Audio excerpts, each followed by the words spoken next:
มหน่อยนะพร้อมดิตบมือดิ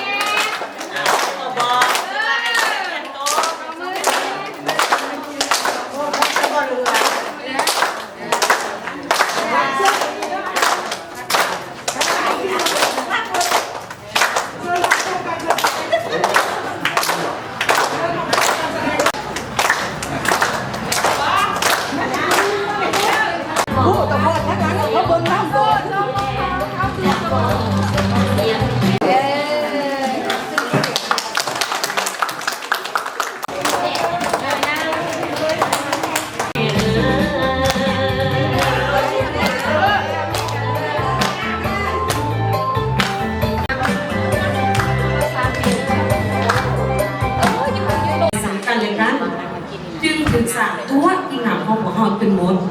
ที่สามเป็นกรรมการเสือกับสิงแลนแข่งกันอย่างเราเป็นเราตายโดยไม่มีไผ่ยอมไผ่พ่อเมื่อเรียนไปหอดน้องหนักออกมาแล้วให้พวกเจ้าเล่นแข่งกันออกปานี่ถ้าไผ่เรียนมาหอดน้องหนักอีกก้อนเป็นผู้ชนะเร็วงานจากโครงการก็คือคู่ฝึกแต่ประสบศึกษาเจ้าเพื่อก้าวกระสู่เวลาต้องสู้เนาะต่อไปข้าพเจ้าขออนุญาตเฮ็ดเสื้อ Save the Children และการองค์การเพื่อมนุษยธรรมและการมีส่วนให้สามารถอ่านได้ดีขึ้นกว่าเก่าอันนั้นจุดประสงค์หลักของโครงการเขาเนาะโดยเฉพาะเน้นใส่เด็กน้อยที่บริวารภาษาลาวแห่งมีเกียรติเมื่อทุกทางเป็นของความนักมีเราตลอดพอดพอมีทุรีจะมีอยู่9เมืองใน2แผนเป้าหมายแล้วคือหลายหน่วยแล้วสาจะหน่อยเด้อ1 2 3นี่เด้อเป็นการพูดเป็นมัดการลุกทุลี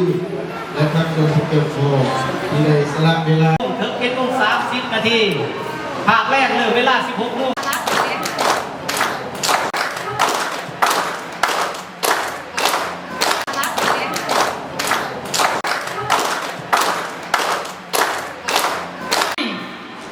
อยากฟังอีกอยู่บ่นิทาน